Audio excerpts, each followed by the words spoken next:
Sana. Mheshimiwa Festo Sanga atafuatiwa na Mheshimiwa Flatei Masei.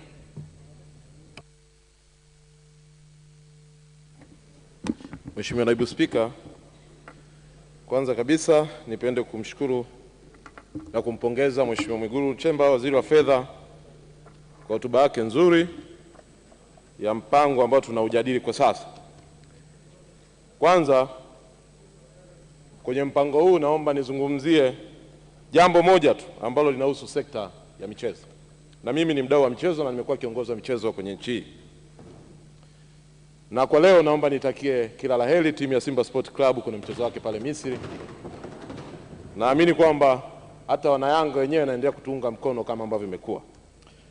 Mheshimiwa Naibu Spika, kwenye michezo naomba nizungumzie mambo kadha wa kadha. Ninaanza na jambo moja ambalo ni sheria namba 1 kwenye kanuni 17, sheria 17 za mpira wa miguu ambazo zinahusu mambo ya viwanja ya mpira.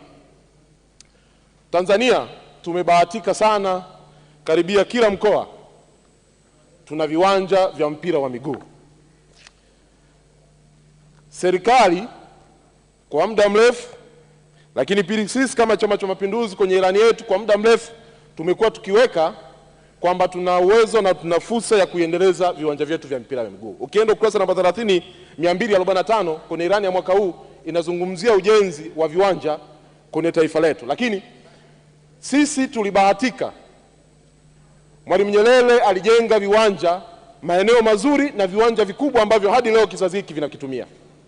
Lakini sijaona mpango wa moja kwa moja wa serikali na Chama cha Mapinduzi ambao ni wamiliki wa viwanja hivi kuendeleza viwanja vya mpira wa miguu. Tumeishia kulalamika kwamba viwanja sio bora, sio vizuri, sio nini, lakini hakuna hatua moja kwa moja ambayo serikali imekuwa ikifanya na kuichukua kuhakikisha kwamba inaendeleza viwanja hivi. Niombe na nishauri serikali.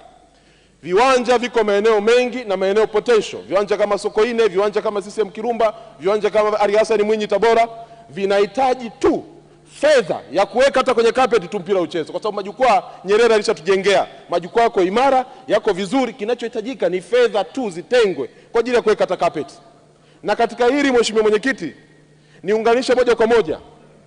Tunahitaji kwa mpango wa moja kwa moja. Sisi wote hapa tunafurahia leo kwamba timu zinacheza vizuri ya Simba, timu ya taifa inacheza vizuri, ikifungwa tunaanza kulaumu. Lakini maksudi na malengo ya moja kwa moja ya serikali kuendeleza michezo hatujaiona.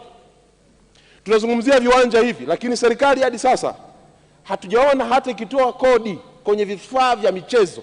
For instance, hizo carpet ambazo tunazungumzia, ingetenga hata mwaka mmoja kwamba huu ni mwaka wa exemption kwenye vifaa vya michezo kwa ajili ya kutandika carpet kwenye nchi yetu. Hata viwanja viwili tu kwa kila mwaka.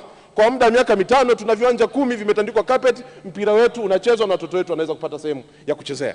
Niombe serikali iondoe kodi au iweke tax exemption, iweke tax exemption kwenye vifaa vya michezo, kuanzia jezi, lakini pia kuanzia hizo carpet ambazo tunaweza tukazitandika kwa ajili ya viwanja wetu hapa nchini. Lakini jambo lingine, Mheshimiwa Naibu Spika, zamani wakati tupo na timu ya taifa, tulikuwa na shule nyingi ambazo zinazalisha wachezaji. Mathalan shule kama Makongo ambayo inazalisha wachezaji wengi ambao tulikuwa tunawasifia kina Kaseja na wachezaji wengine. Tunaomba mpango wa maksudi wa serikali kujenga shule maalum kwa ajili ya michezo kwenye taifa hili.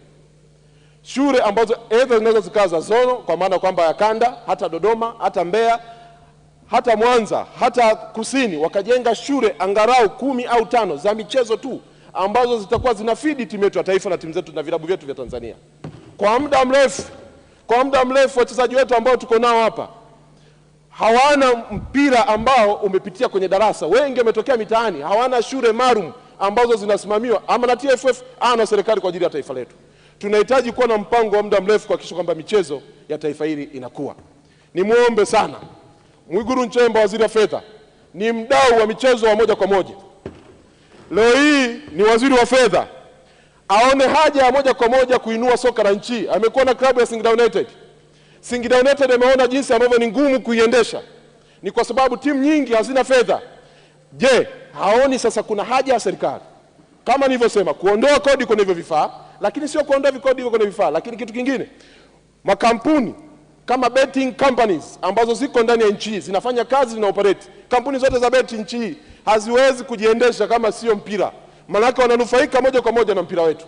Je, haioni fursa serikali kwa sasa kampuni za beti zote ziwekee angalau sheria au utaratibu, kila kampuni ya betting iwe na uwezo wa kufinance au kuchangia au kusponsor timu yoyote ya ligi kuu, ziwe za wanawake au timu ya taifa au timu za hizi ambazo tuko nazo kwa sasa.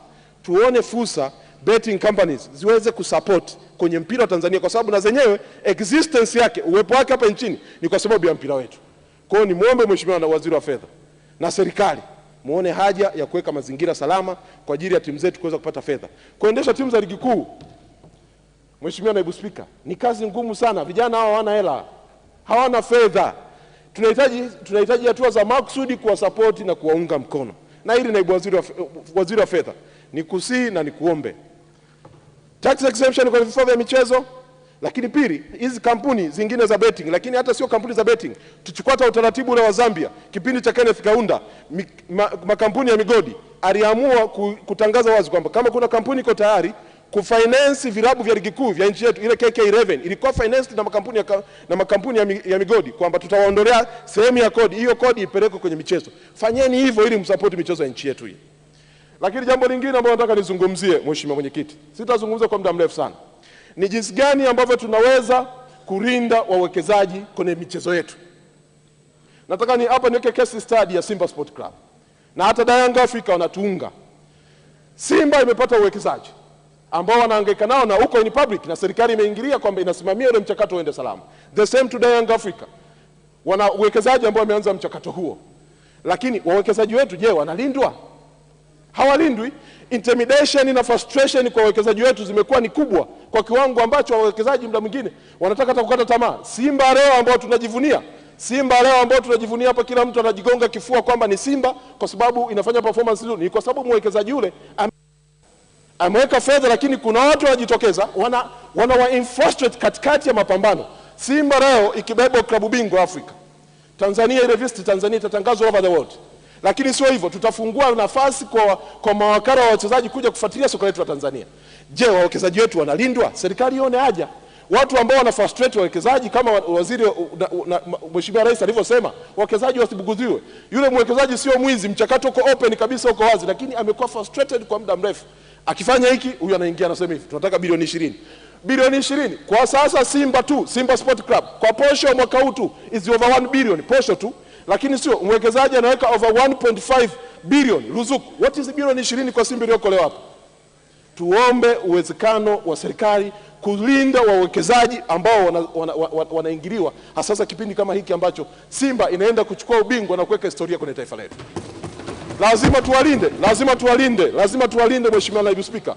Tunalisema hili ni kwa sababu tunazungumza kimasiara, lakini niseme wazi, Simba inaenda kuandika historia nyingine. Je, hii historia inaenda kuandikwa inalindwa? Simba inaenda kwa robo finali, mtu mwingine ajitokeza tunataka bilioni 20. Bilioni 20 za nini? Mshahara wa chama, mshahara wa Luis Morrison ni zaidi ya bilioni 20, lakini mtu kaamua kuwekeza kwa maslahi na mapenzi ya soka Tanzania. Ni vema akapewa heshima na akarindwa, na serikali kaona haja ya watu ambao wana frustrate na kuintimidate wawekezaji wakaitwa pembeni, wakaambiwa kwamba huu mchakato haujaisha, na sio mchakato wa wizi, ni mchakato uko wazi, na wana Simba ameridhia kwenye mkutano mkuu wao. Tuombe serikali endelee kulinda. Na Young Africa tunatakia kila laheri. Tunajua na nyinyi mnaenda huko, mnatufuata sisi, tunaamini mtafanikiwa. Lakini sasa na nyinyi mkiruhusu michakato hii ya watu kuingilia wawekezaji, watakata tamaa. GSM atajitoa pale Yanga kwa sababu watu hamlindi wawekezaji. Lakini jambo lingine Mheshimiwa Mwenyekiti, Mheshimiwa Naibu Spika, ni kwenye swala la